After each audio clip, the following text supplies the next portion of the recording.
Welcome to Persons of Interest, a podcast featuring interviews with interesting people doing interesting things, diving into careers, personal stories, life lessons, and more. Here's your host, Derrick Dockett.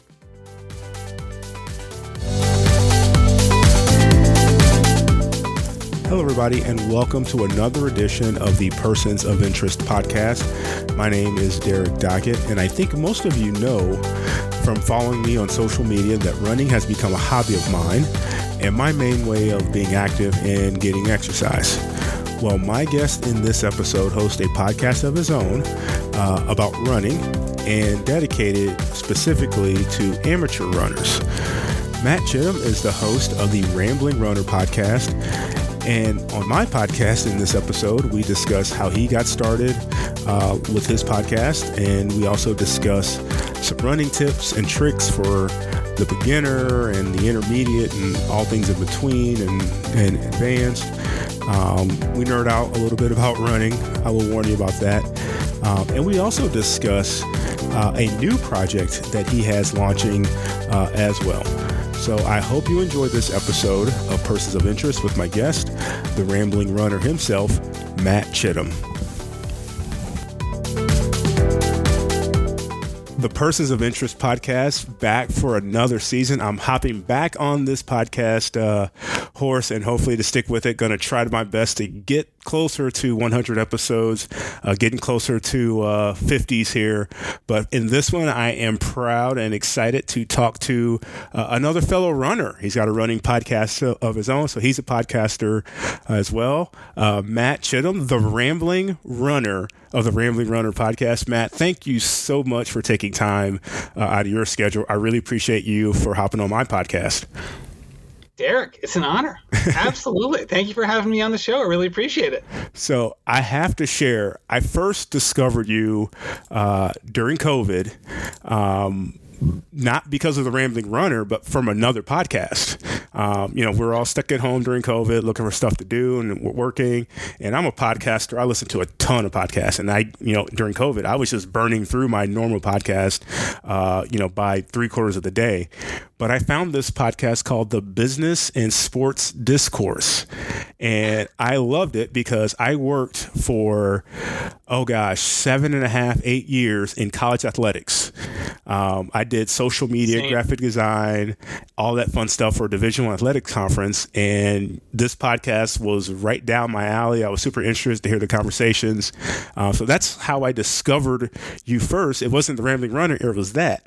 And then you guys were talking about it. I'm like, oh. And it was during COVID when I really kicked myself into gear into running.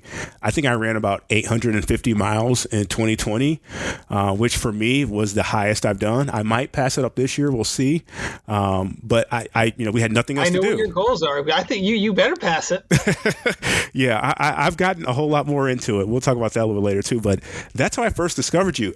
I'm curious, how did your interest in podcasting get started, and how did you decide you want to talk about running specifically, and follow that up with how did the Business and Sports Discourse pop up? Yeah, my short-lived foray in the Business and Sports Discourse. We may have to bring that one back. That was a lot of fun.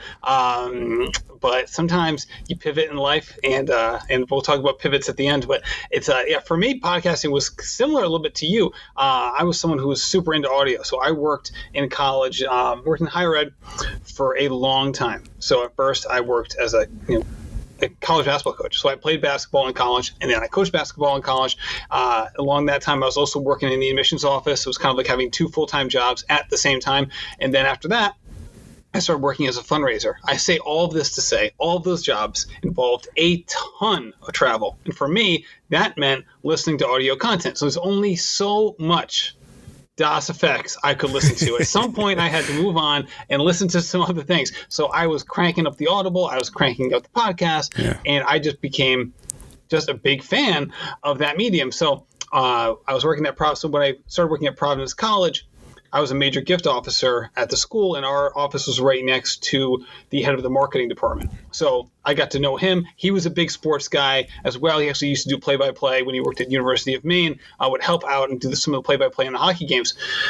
So we bonded over sports a lot. And finally I told him, Joe, your whole staff, they're putting out, the alumni magazine, they're doing the whole website. I was like, you're doing all these interviews. It's like, just record them. Just put them out as a podcast. Like, it's not going to take much more additional work. Just bring the equipment in. You're recording the interviews anyway. You're doing so many interviews. Just put out a podcast with some of this stuff. Like, I can't imagine being that much more involved. This was before Anchor, right? This was before kind of Zencaster and podcast in a box type websites and apps. This was when there was a technological hurdle, but he had a staff. So he had people who could do that who were already really into the tech side. So after about 6 months of badgering him, he comes up to me one day, he goes, Matt, we're doing it. We got the equipment. We're going to start the Providence College podcast, which I think would have been like the second or third college podcast in the country. This was pretty early. And I'm like, Joe, congratulations. That's great news. All right. So I'm like thinking I'm just moving on, right? End of the conversation, go the rest of my day. He goes, but here's the catch.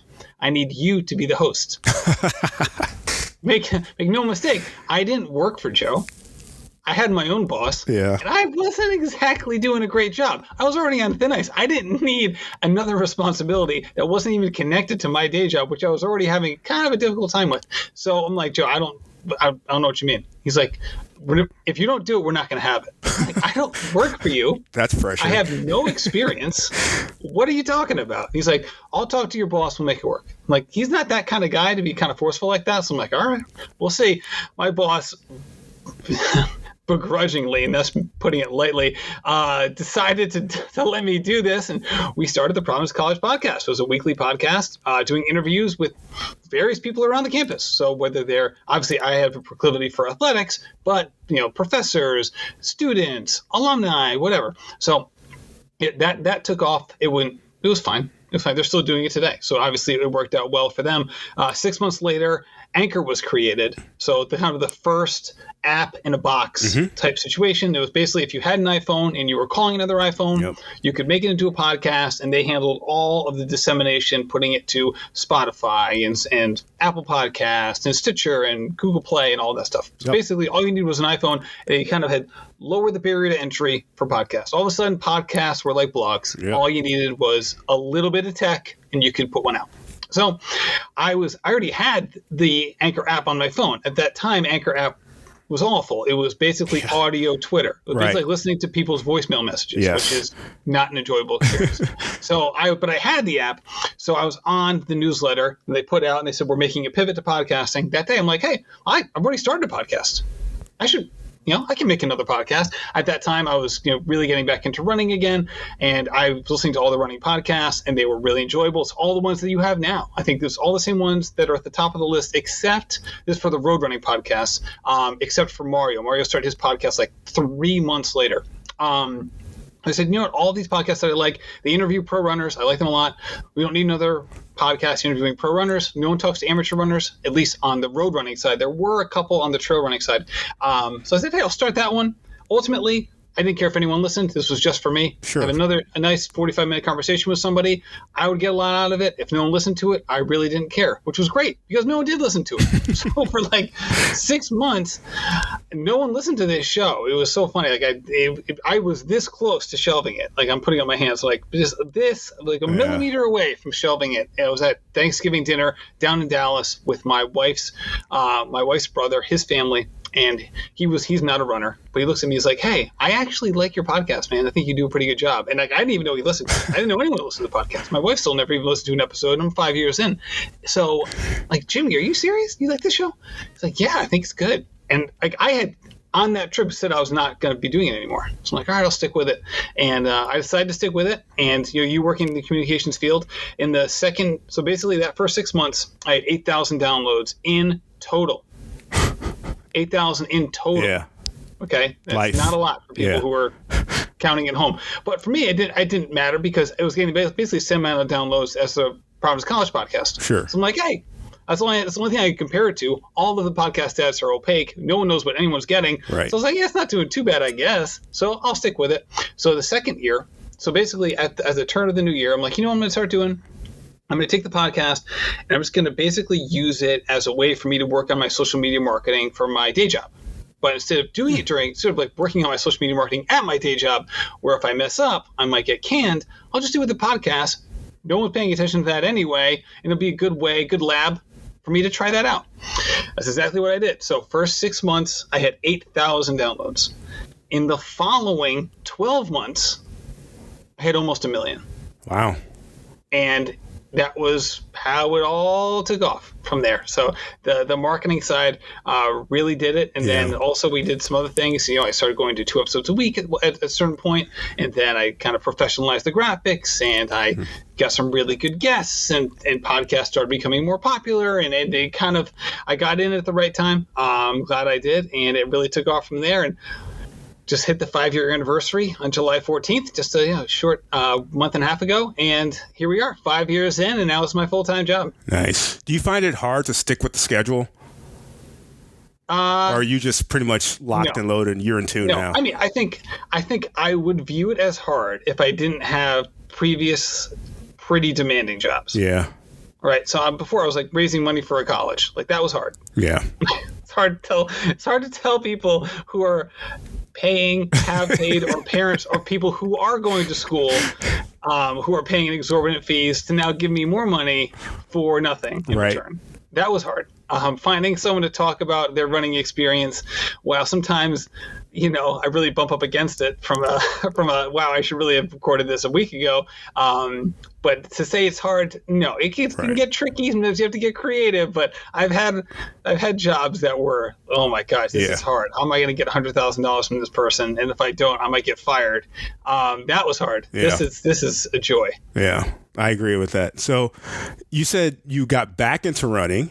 So I guess talk about your background specifically for you in running. Like for me, it got started about 2018, and I'm decided, you know what? I don't have a whole lot of friends that want to play basketball. I need to do something to get my body moving.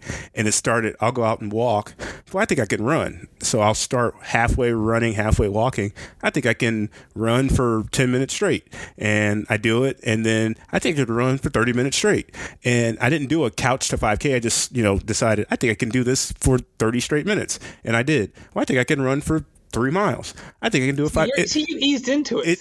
I like how you eased into it. You're not like your St. Louis brethren, Darius Miles, is just going into the league right from the jump. It was a process. The easing into it.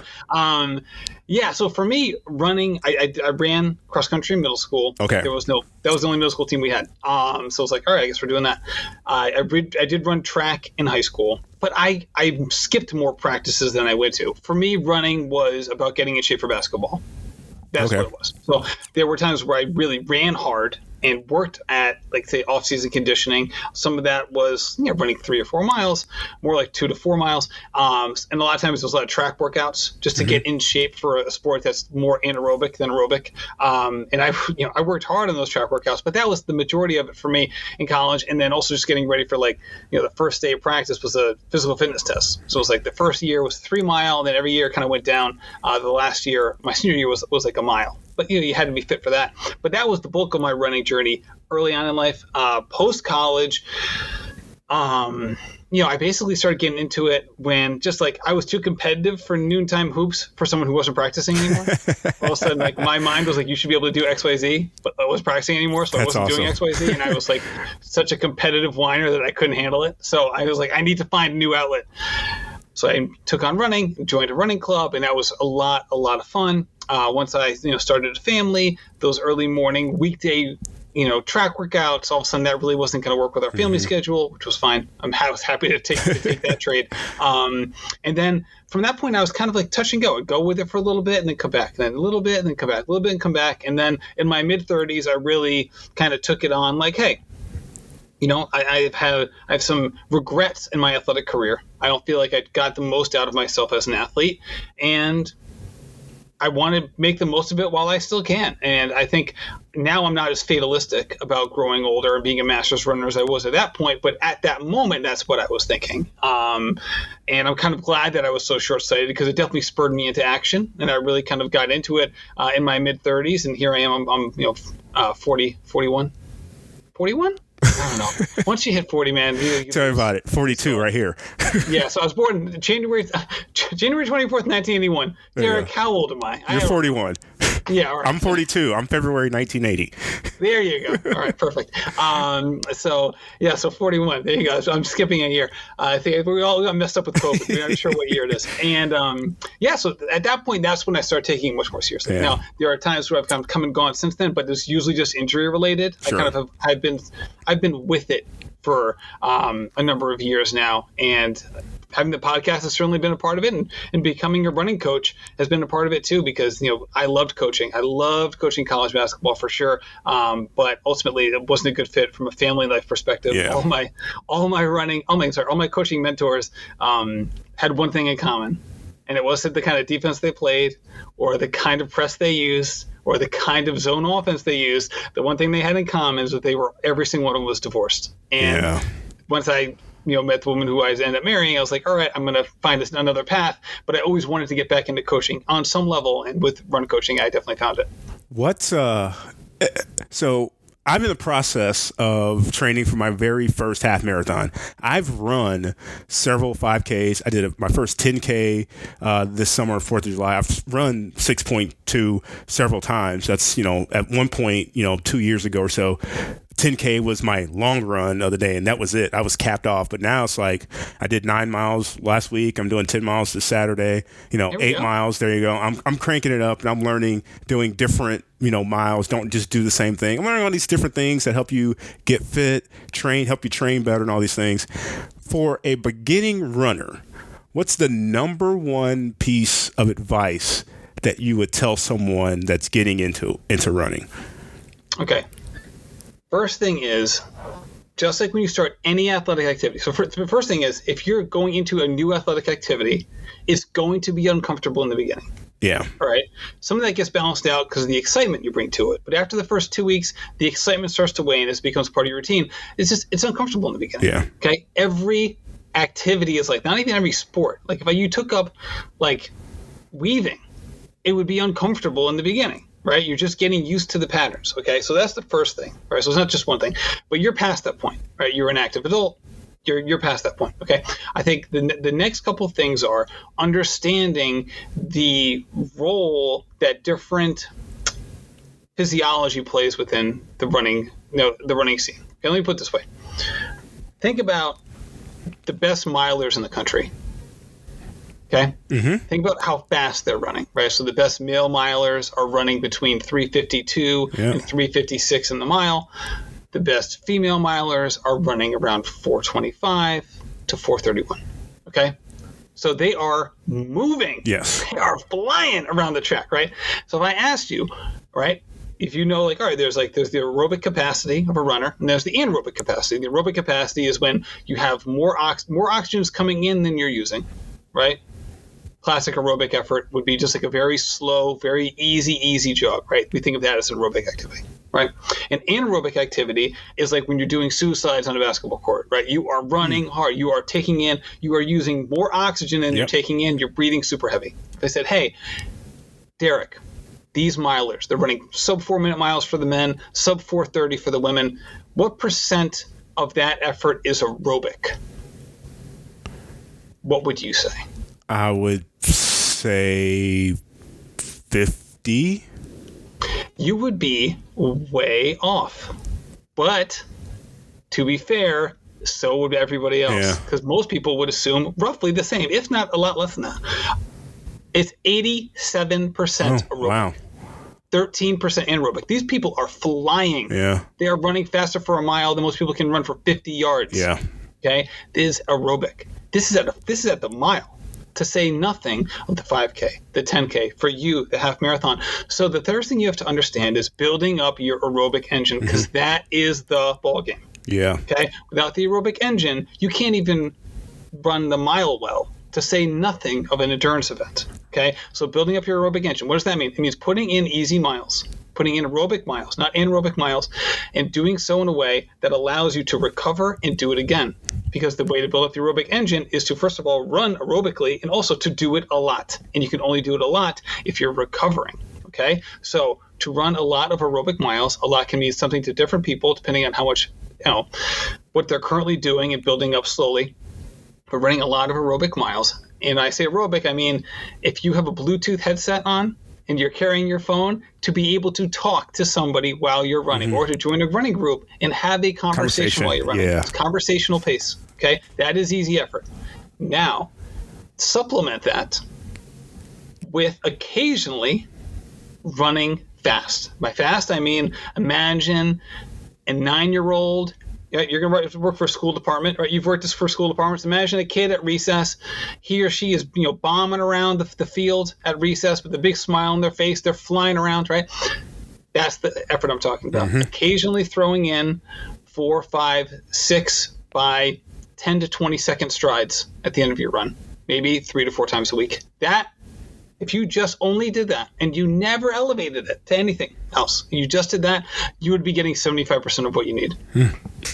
Okay, so you build up the mileage. Okay, you try to get that long run in, that extra stimulus. Okay, the long run being roughly 25% of your total miles in a week, depending on how many miles you're putting in and things like that. That can vary. But say you're getting your 8-mile run in. Great. Keep building it up. Try to get to that 1.5-hour mark. Try to get to that 2-hour mark as you go. And then your easy runs are going to be roughly half the length of your long run.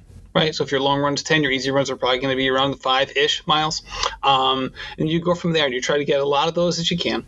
And then if you do the strides too, then that brings out the neuromuscular system in terms of firing that speed element, but not doing so that's going to kind of bring you crashing down in terms of too much effort. But also that sort of thing helps with your cadence. It helps with your form. And it brings enough speed to kind of keep the fires going. Whereas you're not only going slow all the time. And then that's the good starting point. And if you do that, that lays a perfect foundation. And at a certain point, once you've done that comfortably, then you can start throwing in some workouts. So it makes me feel good about what I'm doing, because when I first got into running, I was just sort of like, I'll run 3 miles a day. I'll run 4 miles a day. And I learned that I got to vary my distances, don't run the same thing all the time, throw in some hills and that kind of stuff. And it was great. And then I started to challenge myself. I'm going to go out and register for races. And it became last year, I want to do at least one 5K race a month, like an actual registered, and go out and push myself and, try to run hard for, 25, 26, whatever it was, however it took me to do 3.1 miles. And that was great. That was a great challenge too. I found different courses, some were flat and fast, some were hilly, and they varied. And then this year I told myself, you know what? I just want to stick with it. I want to be consistent. I want to be a more consistent runner. I want my pacing and my splits to be not so varying. I don't want to do 9:30 and then 8:30 and then 9:50. I wanted to just sort of be a consistent and stronger runner. And that was going on schedule until a buddy of mine challenged me. He says, we should just try and do a half marathon. I saw you in your Strava app. You ran 7-8 miles the other day. Like, you can do it. I'm like, he's right. It's like, not interested in doing a half marathon. And we did the 10K. You seen the movie Dodgeball? Yes, I have. If you dodge a wrench, you can dodge a ball. If you can run 8 miles, you can run a half marathon. Yeah. He talked me into it, and I'm doing it. So yeah, there you go. See, yeah. And I love the racing, because that's the other part too. So we talked about training. Yes. Racing is a skill. It's a skill. It's not the same as a workout. Yes. Even if you're really good at workouts, you do a lot of workouts. You do a workout once a week, and you've done it for a while. Great. They're necessary, especially once you lay that foundation within your running plan. With that said, races are just different. Yes. And that's a good thing. It's an elevated stimulus, right? With a workout, you don't want to push so hard that you can't run the next day. Yeah. That hurts the consistency. You don't want that. You want to leave a little bit of room for cream in that workout. Don't push right to the edge, okay? You want to get the stimulus, but you want to stay healthy and consistent, okay? Racing, you put it on the line. And that's the thing. Racing, the fun part is, the interesting part, I should say, that I was having a conversation online with one of my athletes the other day, is that the races are interesting when it gets tough, right? That's when, I don't want to use too many cliches here. That's when the rubber meets the road, yes. right? Because no, you're right. You have to make decisions. Yes. About what am I going to do, or better way of putting it, how willing am I to be uncomfortable right now? Yep, I've been in that situation. Especially in the 5K, because the uncomfortable feeling is more in the lungs than it sometimes is in the legs. Yep. okay, because you're really burning, and only you know whether or not you gave in that extra 1% or not. The Strava app won't tell you. Even your coach won't know. Only you know. And then as you progress in distance, it's much less in the lungs, right? You do a half marathon, that is not an anaerobic effort. If it is, you're not going to finish. It's going to be an aerobic effort for sure. So this is not a lungs issue. It's a legs issue. Yeah. And it's going to be like, all right, they're going to be tightening up. They're going to get a little stiff. And are you going to be able to handle it? And the other thing, too, is learning through this process that the sensations you are feeling feel 100% physical. However, they are also a mental manifestation. In addition to that, in learning that your subjectivity over how you are perceiving things is a real thing. And by that, I mean, this is not woo-woo. This is science, and this is also backed by thousands and millions of runners who have gone through this. How you think you feel is not necessarily true, okay? If you have any question about that, go drop a finish line in front of a struggling runner and see what happens. Yeah. I think we all know what would happen. Derrick, what would happen if you see some guy going down the road and you throw a finish line 200 meters ahead of him? What happens? So I got to get there. All of a sudden, that stride looks a little less sloppy. Yeah. There's a little more pep in the steps, and they start I got to get there. Right? Because our energy level is not a gas tank. Our endurance is not a gas tank. It's not like when you hit E, there's no willing our way back up in the gas tank, right? That's not what it is. The central governor in our running system is not like that. And this is the beauty of ultra running, where you see these athletes that go to the well and they falter and they feel like they are broken. And then that's when things get interesting. Yeah. And that's when they get to that next level that they didn't think they could get to. And there's these peaks and valleys, and it's you don't feel in the 3 mile.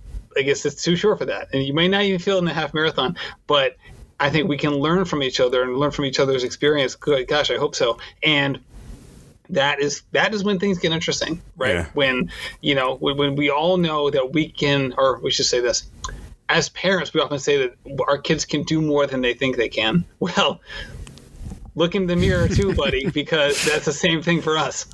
A friend of mine, a former colleague who was a runner in high school and college. He was a coach, cross country and track, is now an athletic director at a high school. When I got into running, I was working for the school district. He told me I'd be surprised at what my body could handle. He goes, "Oh, you'll be doing a 10K, half marathon in no time." And that was in 2019, 18. We were talking about that. And here I am in 2022, finally going to do that half marathon. So nothing has stopped me, even crazy summer weather. I just wake up a little earlier. Sometimes it's uncomfortable, but you know what?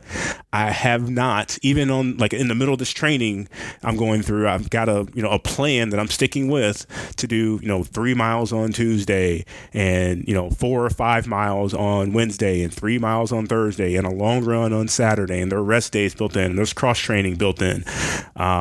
Even when it's been humid, dew points in 70, 75 or higher, still getting out there and doing it, just trying to prepare my body as best I can and get hydrated.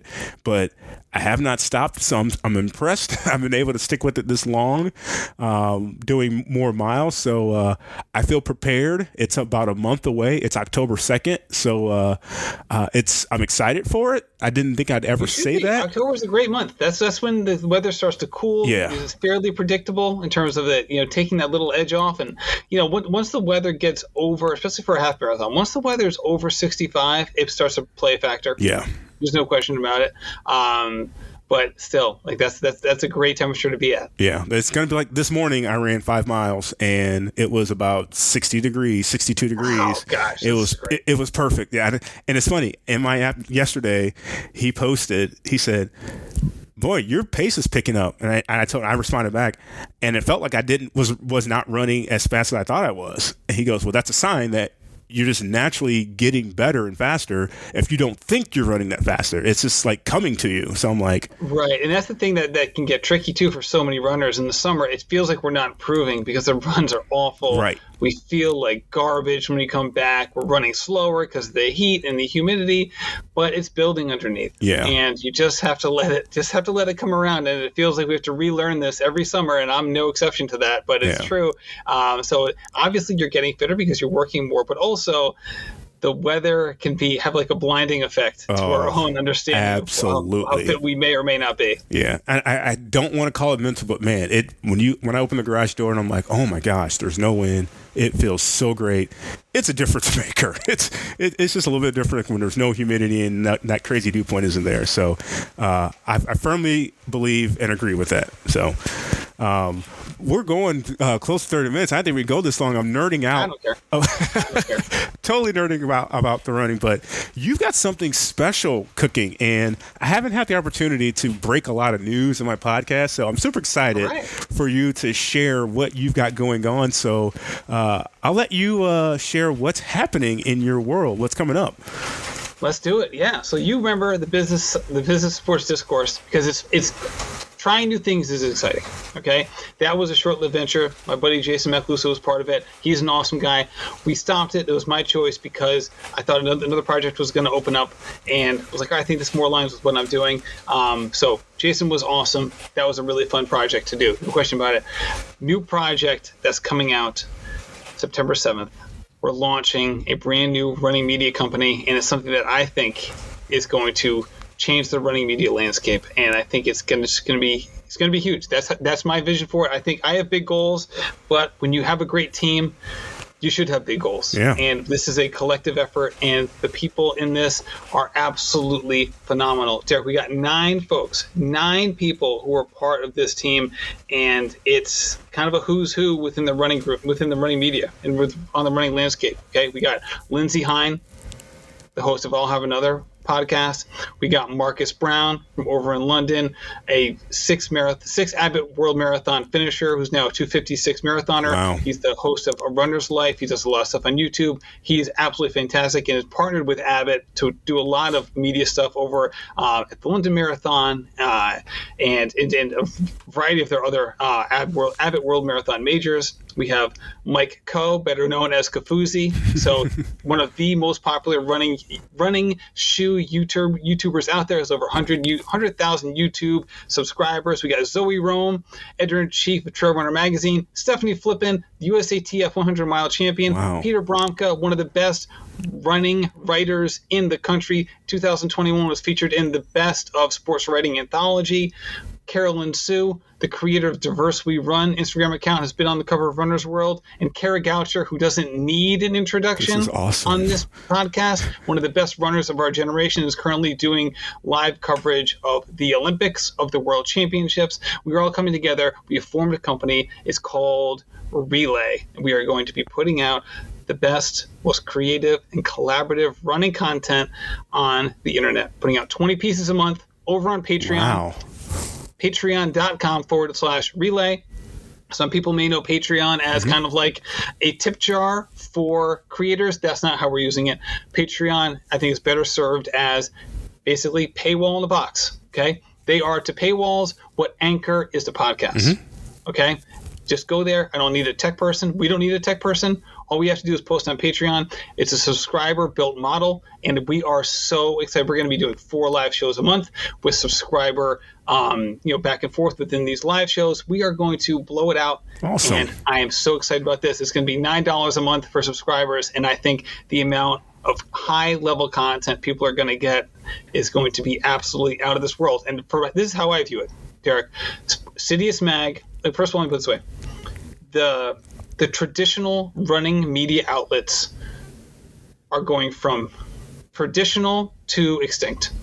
That's just the way the running media landscape is going. And beyond that, just the media landscape in general. Okay? Yeah, absolutely. And there's solopreneurs who are doing great stuff, right? Stuff like I was doing. I was not part of a group before. Okay, people like Mario Fraioli, Jason Fitzgerald, Ali Feller, a whole bunch of people are doing great stuff as solopreneurs within the running space. I love all of those people. They're friends of mine, and I love what they're doing. But they're is a huge opportunity here for a group of people to come together, to work together, to put out highly creative and collaborative work. Citius Mag is doing it for pro running, and they're doing a great job, and they have really taken off and really taken a step forward during the World Championships.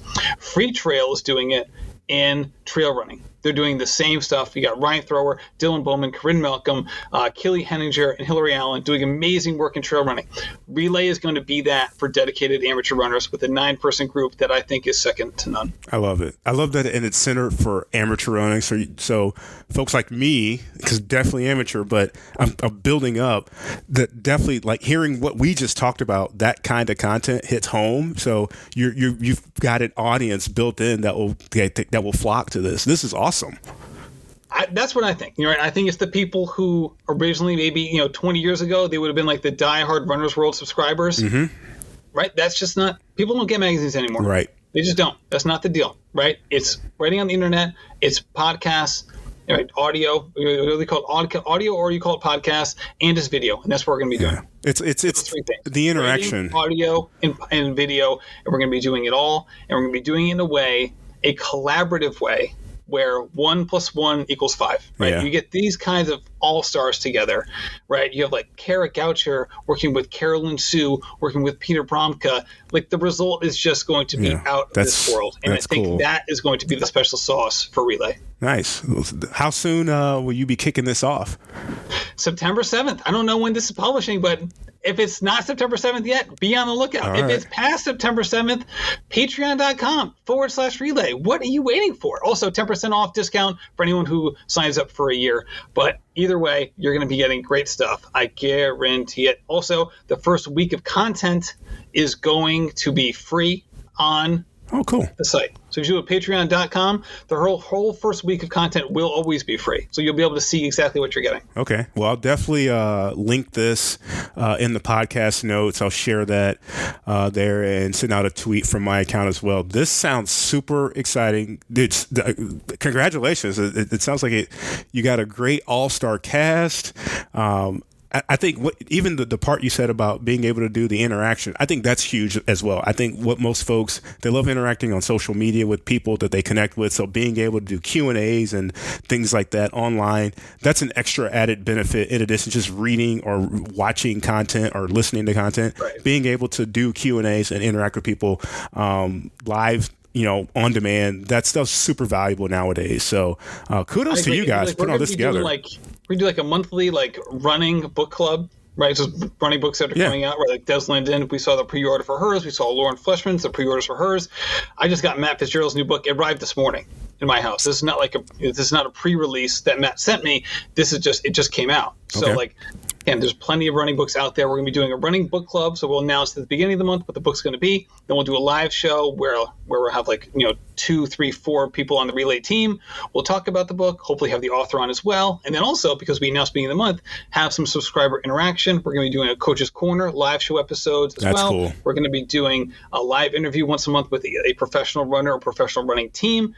And we're also going to be doing a live show every month with 2 to 4 Relay team members, kind of diving into maybe some topics we covered on Relay, going a little bit deeper, but also interacting with the subscribers as well. So at least 4 per month, and usually it's going to be once a week, but sometimes it gets tricky because you have guests. You can't exactly lay it out symmetrically, all right, every Monday for the whole year we're going to be doing live shows. We're having guests on these sometimes, so you never quite know, but it's going to be 4 per month. I do know that, and it's something that we are really looking forward to. This is awesome. Congratulations, man. This sounds like this came together really, really nicely for you, and it sounds exciting.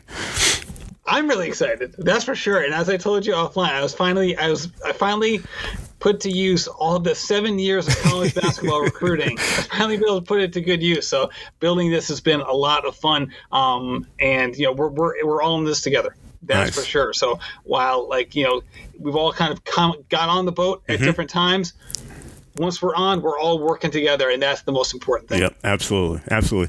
Matt, this has been awesome. Thank you so much for sharing that. I will definitely be checking out. I will share that link, like I said, in my podcast notes. And I've got some friends that are gotten into the running. Definitely may get some benefit out of hearing things from these folks along the running journey as well. So really appreciate you for sharing that on my podcast. And I guess if you can share how they can find you on social media, how they can find the Rambling Runner, and all that fun stuff. All right. So if you're listening to this podcast, you know how podcasts work. So if you just go to the search function of whatever podcast app you have, just type in Rambling Runner. There's only one. That's me. Rambling Runner Podcast. Also on the socials, if you just go to Rambling_Runner, that is my handle on every social media platform. If you're checking out Relay, we are also going to be on social media. So for Relay, we're having an Instagram, a Twitter account, and a TikTok account, and all the social media handles for Relay are going to be Relay_Site. That's SITE. So Relay_Site on every social media channel as well. All right. I'm typing in Relay into Instagram right now. So if you type it in, you're going to see the logo, my friend. Oh, really? Oh, yeah. Oh, there it is. Oh, I like that. Well, I'm going to follow. You'll be the first one. No one knows. See? Well, you got 9. Well, yes, all the people. Oh, the team. All right. Well, I'm in. This is awesome. Well, I'm looking forward to keeping track of it. I'm talking to you before we launched. So I had to lock down the handles because I wanted to make sure it was consistent amongst all of them. So I got those like a month and a half ago. But, I haven't really broadcast it yet. I like it. Well, Matt, thanks again for hopping on my podcast. I really appreciate it. Keep up the great work. Looking forward to seeing Relay launch and get off the ground and running, so to speak. This is going to be exciting. Folks, if you can, please give Matt a listen on the Rambling Runner podcast. Check out Relay. Again, I've picked up great stuff, and I just enjoy hearing his conversations with other folks. And I hope you guys will enjoy it as well. Thank you for checking out this episode of Persons of Interest with the Rambling Runner himself, Matt Chittim. Matt, thanks again so much. This has been awesome. Thank you, Derrick. Thanks for listening to this episode of Persons of Interest. This podcast is a personal project with the goal of sharing stories that might inspire others to create their own path. If you enjoyed this episode, please leave a rating and review on your favorite podcast platform. If you have a guest suggestion, you can reach Derrick on Twitter @bdocket. This has been Persons of Interest.